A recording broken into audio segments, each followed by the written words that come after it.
हाय दोस्तों, आज हम इस सीरीज में दूसरा प्रैक्टिस सेट देखेंगे जिसमें पहला क्वेश्चन देखिए क्या है कि हाल ही में किस संस्था के द्वारा पहला नैनो यूरिया टेक सुविधा जो है वह खोला गया है। तो ध्यान रखिएगा किसके द्वारा खोला गया है, किसके द्वारा, तो याद रखिए किसके द्वारा, इफ्को के द्वारा। ध्यान रखिएगा हाल ही में किस संस्था के द्वारा देश के पहले नैनो यूरिया लिक्विड को लॉन्च किया गया है, तो इफ्को के द्वारा लॉन्च किया गया है। ध्यान रखिएगा। चलिए अगला क्वेश्चन क्या है कि निम्नलिखित में से किस संस्था ने दुनिया की सबसे लंबी अंडर सी केबल माइक्रोसॉफ्ट के निर्माण की योजना बनाई है। तो कौन सी बनाई है, तो गूगल ने बनाई है। ध्यान रखिएगा। अगला देखिए क्वेश्चन क्या है, हाल ही में किस बैंक ने कवच आधारित ऋण योजना की शुरुआत की है। तो किसने शुरुआत की है, SBI, state bank of India. State bank of India को पहले इंपीरियल बैंक ऑफ इंडिया के नाम से जाना जाता था, लेकिन 1 जुलाई 1955 को इसे एसबीआई के रूप में परिवर्तित कर दिया गया। ध्यान रखिएगा। और एसबीआई के अभी अध्यक्ष कौन है, तो दिनेश खारा इसके अभी अध्यक्ष हैं। ध्यान रखिएगा। देखिए अगला क्वेश्चन क्या है, भारतीय चिकित्सा अनुसंधान परिषद आईसीएमआर द्वारा घर पर कोविड-19 की जाँच के लिए निम्नलिखित में से किस रैपिड एंटीजन टेस्ट किट को मंजूरी दी गई है। तो किसको दी गई है, कोविशील्ड। याद रखिएगा कोविशील्ड जो है इसको आईसीएमआर द्वारा मंजूरी दी गई है रैपिड एंटीजन टेस्ट के लिए। अगला क्वेश्चन देखिए क्या है, हाल ही में किस मंत्रालय द्वारा 9 देशों के भारतीय दूतावासों में वन स्टॉप सेंटर खोले जाने की घोषणा की गई है। तो किसके द्वारा की गई है, महिला एवं बाल विकास मंत्रालय द्वारा। किसके द्वारा, तो महिला एवं बाल विकास मंत्रालय द्वारा। ध्यान रखिएगा। इसका आंसर हो गया बी हो गया। चलिए अगला में देखते हैं, हाल ही में किस राज्य सरकार ने मनरेगा के तहत कार्य दिवस की संख्या को 100 से बढ़ाकर 150 कर दिया है। तो ध्यान रखिएगा कौन किया है, तो उत्तराखंड सरकार ने क्या किया है कि नरेगा में जो 100 दिन का कार्य जो फिक्स रहता था और उसको बढ़ाकर अब कितना कर दिया है, 150 दिन। याद रखिएगा कि वात्सल्य योजना हाल ही में भी उत्तराखंड सरकार द्वारा चलाया गया। और उत्तराखंड के अभी जो मुख्यमंत्री थे तीरथ सिंह रावत, उन्होंने इस्तीफा दे दिया और उसके बाद पूरा सिंह धामी को उत्तराखंड का सीएम बनाया गया। ध्यान रखिएगा। अगला क्वेश्चन देखिए क्या है कि नई दिल्ली में विश्व पुस्तक मेला के 29वें संस्करण का आयोजन किस थीम के साथ किया गया। तो याद रखिएगा राष्ट्रीय शिक्षा नीति 2020 इस बार की राष्ट्रीय पुस्तक मेला जो है उसका 29वें संस्करण का थीम था। तो याद रखिएगा क्या था, राष्ट्रीय शिक्षा नीति 2020। चलिए आगे देखते हैं, गोवा में आयोजित 51वें, इधर आ जाइए। चलिए अगला हम देखते हैं क्या है, 8वां नंबर, by many a happy accident recollection of a life के कौन पुस्तक के राइटर हैं। तो याद रखिएगा इस पुस्तक के लेखक जो है मोहम्मद हामिद अंसारी, जो कि भारत के 11वें उपराष्ट्रपति थे। ध्यान रखिएगा मोहम्मद अंसारी के द्वारा ये पुस्तक लिखा गया है, by many a happy accident recollection of a life. चलिए अगला क्वेश्चन देखते हैं, ठीक ना। चलिए देखते हैं क्या है, 9वां क्वेश्चन, जनवरी 2021 में देश का पहला फायर पार्क किस राज्य में शुरू किया गया। तो फायर पार्क जो है वह उड़ीसा राज्य में शुरू किया गया।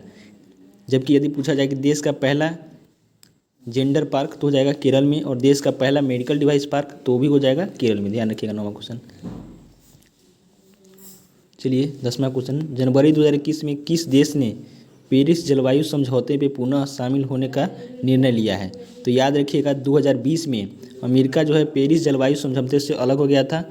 जिस टाइम इसके राष्ट्रपति डोनाल्ड ट्रंप थे, तो उन्होंने क्या किया था कि पेरिस जलवायु समझौते से अलग होने की अनाउंस कर दी थी।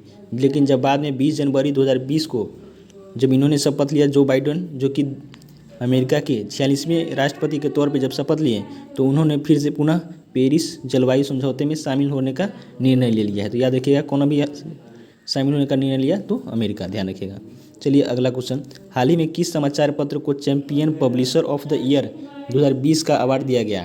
तो द हिंदू ग्रुप। याद रखिएगा द हिंदू ग्रुप जो है इसको champion publisher of the year 2020 का खिताब दिया गया। अगला क्वेश्चन देखिए क्या है कि लाइट हाउस परियोजना का संबंध किससे है।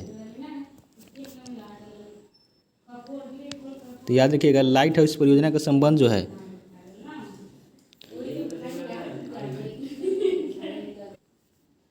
चलिए तो देखते हैं किसके द्वारा। तो हाल ही में समाचार पत्र को champion publisher of the year जो है 2020 का खिताब किसे दिया गया, तो द हिंदू ग्रुप को दिया गया। ध्यान रखिएगा।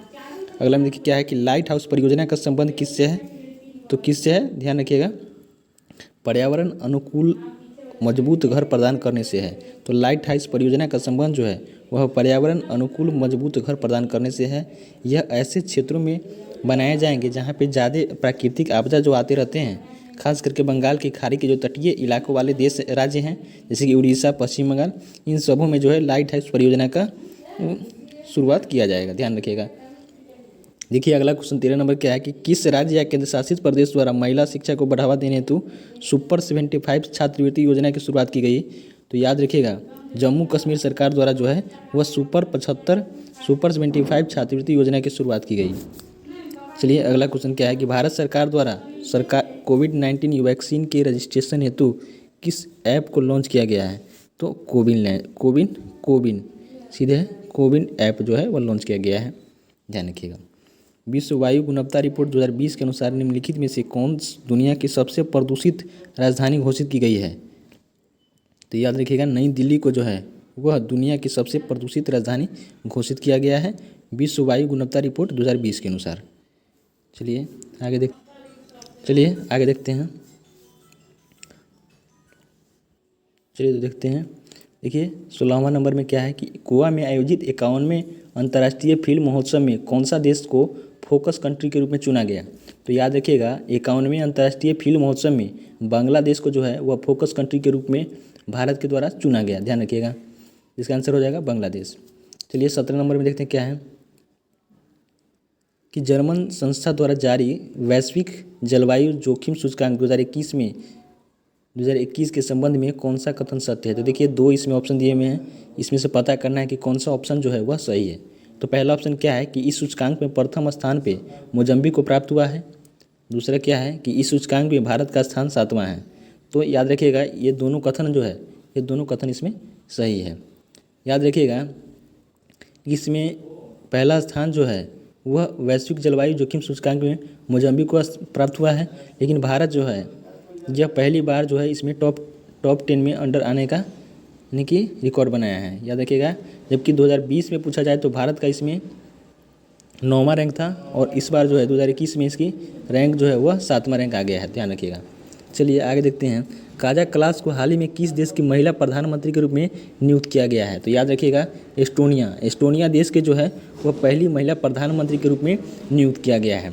इससे पहले ये भी ध्यान रखिएगा कि न्यूजीलैंड के भी जो प्रधानमंत्री हैं महिला प्रधानमंत्री जेसिका अर्डेन, जिसको दोबारा से पुनः प्रधानमंत्री के तौर पे उन्हें चुन लिया गया है, ये भी ध्यान रखिएगा, ठीक ना। चलिए आगे देखते हैं कि हाल ही में किस बैंक ने महिला उद्यमियों के लिए स्टार्टअप उन्नति कार्यक्रम की शुरुआत की है। तो कौन शुरुआत किया है, HDFC बैंक। HDFC बैंक द्वारा जो है वह महिला उद्यमियों के लिए स्मार्ट अप उन्नति कार्यक्रम की शुरुआत की गई है। चलिए 20वां नंबर में देखते हैं कि सामाजिक न्याय एवं अधिकारिता मंत्रालय द्वारा वृद्धजनों को पोषण उपलब्ध कराने हेतु किस अभियान की शुरुआत की गई है। तो किस अभियान की शुरुआत की गई है, याद रखिएगा वृद्धजन पोषण मिशन। याद रखिए वृद्धजन पोषण मिशन के तहत जो है वह वृद्धजन को पोषण उपलब्ध कराने हेतु अभियान की शुरुआत की गई है, ठीक ना। चलिए आगे देखते हैं हाल ही में किस देश ने कोविड महामारी से बचाव हेतु सबसे पहले बड़े टीकाकरण क्लिनिक की शुरुआत की है। तो सबसे बड़े टीकाकरण क्लिनिक की शुरुआत कौन किया है, तो न्यूजीलैंड। याद रखिएगा न्यूजीलैंड में कोरोना महामारी से जो सबसे अधिक यानी कि बहुत जल्दी से यानी कि वहाँ पे बचाव के सुविधाओं को पूरी तरह से विकसित किया गया। इसके चलते जो वहाँ के प्रधानमंत्री थी जेसिका अर्डेन, उन्हें अवार्ड से भी इसके लिए सम्मानित किया गया था, ध्यान रखिएगा। चलिए अगला क्वेश्चन में क्या है कि किस राज्य सरकार ने कोविड-19 वॉरियर मेमोरियल स्थापित करने की घोषणा की है। तो याद रखिएगा उड़ीसा सरकार द्वारा जो है वह कोविड-19 वॉरियर मेमोरियल स्थापित करने की घोषणा की गई है। उड़ीसा सरकार, उड़ीसा के मुख्यमंत्री कौन है, तो नवीन पटनायक इसके मुख्यमंत्री हैं। और हाल ही में उड़ीसा सरकार द्वारा पहला फायर पार्क भी घोषित किया गया। और जो उड़ीसा सरकार है, उड़ीसा की राजधानी हो गया भुवनेश्वर, ये भी ध्यान रखिएगा। चलिए आगे देखते हैं गुजरात में निर्मित दुनिया के सबसे बड़े क्रिकेट स्टेडियम का नाम किस व्यक्ति के नाम पर रखा गया है। तो याद रखिएगा नरेंद्र मोदी इन्हीं के नाम पे रखा गया। पहले इस स्टेडियम का नाम जो था वह सरदार वल्लभ भाई पटेल स्टेडियम के नाम से जाना जाता था, लेकिन इसको नाम को परिवर्तित करके अब जो भारत के प्रधानमंत्री हैं 14वें प्रधानमंत्री, उन्हीं के नाम पे इस स्टेडियम का नाम रखा गया जो कि अहमदाबाद में है। देखिए 24वां नंबर क्या है प्रधानमंत्री नरेंद्र मोदी ने उत्तर प्रदेश के किस शहर में महाराजा सुहेलदेव का स्मारक की आधारशिला वीडियो कॉन्फ्रेंसिंग के माध्यम से रखी है? तो याद रखिएगा कहाँ पे है, तो बहराइच में। इसका आंसर हो जाएगा डी, बहराइच में जो है वह प्रधानमंत्री नरेंद्र मोदी ने उत्तर प्रदेश के महाराजा थे जो सुहेलदेव थे उनके स्मारक का वीडियो कॉन्फ्रेंसिंग के माध्यम से आधारशिला का स्मारक प्रदान किया है।